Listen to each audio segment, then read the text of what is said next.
Welcome to B'nai Jacob 101, your cram session and guide to being a part of our congregation. This week we get you caught up on our next holiday, Sukkot, the Feast of Tabernacles. Best holiday ever. Let me try to give you a crash course in just a couple of minutes.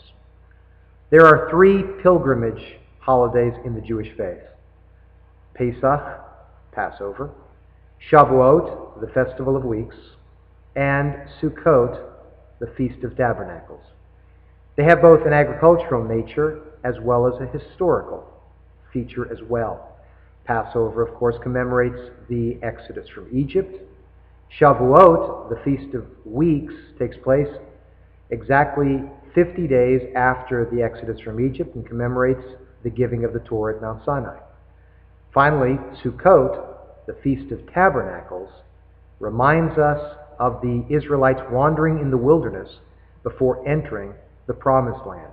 It's taken from the book of Leviticus, chapter 23, verse 42, where it says, "You shall live in booths 7 days, so that future generations may know that I made the Israelites live in booths when I brought them out of Egypt." The primary symbols of the holiday are, of course, the Sukkah. The Sukkah is a temporary dwelling, symbolic of the temporary dwellings the Jews used while they were wandering in the wilderness for the 40 years. It is supposed to be a non-permanent structure, constructed in many ways, but the most important feature is the roof, which is made from products of the earth. The covering is called schach, which means covering, to provide more shade than light, but not enough that the rain can't get through, and also that you can be able to see the stars. That's the temporary roof that's part of the sukkah.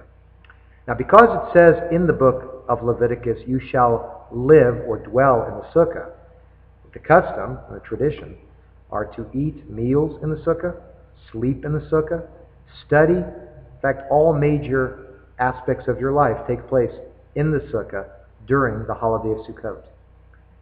The other major symbols of the holiday are the lulav and the etrog. That's also taken from the book of Leviticus, and that's chapter 23, verse 40, where it says, "And you shall take the fruit of a goodly tree, branches of palm trees, boughs of thick trees, and willows of the brook, and rejoice before your God 7 days." The Torah doesn't actually specifically tell us what species we're supposed to use, but the four that were selected are indigenous to the land of Israel: the etrog, which is from the citron family; the palm branch; the myrtle; and the willow. On the holiday of Sukkot, during services, we say a special blessing over the lulav and the etrog, and we wave the four objects at specific times during the morning service each day of Sukkot, especially at a section right before the reading of the Torah called the Hallel, the celebration of praises of God. Those are psalms taken from the book of Psalms, Psalms 113 through 118.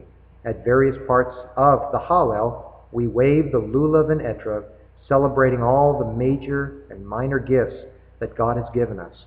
We wave them in all different directions: east, west, north, south, up and down, and thank God for all the bounty He has given us. During the service, at the very end of the service, we also have something called the hakafot, which literally means the circling. We circle the bima. The bima is the altar, the platform found in every sanctuary. We circle the bima at the end. The Torah is brought down from the ark and placed in the center of the bima. Someone holds it. The bima represents, at this point, the temple in Jerusalem. And we take the lulav and etrog, all of us who have one, and march joyously around the bima, just as Jews marched around the temple in days long ago. One further note: the Torah adds an additional day of gathering called Shmini Atzeret, the 8th day of gathering.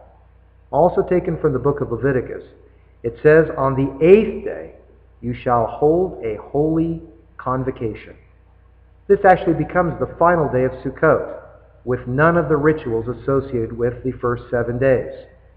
We parenthetically add a 9th day to the holiday season, not really connected to Sukkot or Shmini Atzeret, except through the calendar, and that is the holiday of Simchat Torah, where we celebrate the completion of the reading of the Torah cycle and begin the reading again.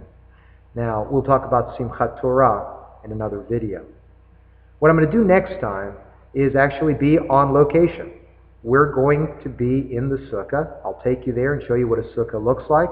We'll go over the schach as well as the roof and the objects that are found in the sukkah. And I'll also have with me the lulav and the etrog, and I'll show you how to wave the lulav and etrog, as well as teach you the blessing that you need to say. Now, thanks for all the positive feedback from these videos, as well as suggestions for future ones. We have a lot of videos, according to you, to put on. We'll try to get to all of them. Now, these videos try, but they can't answer every question that you might have.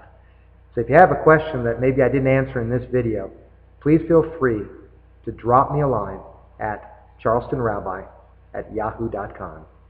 I wish you a Shana Tova, a happy and healthy new year.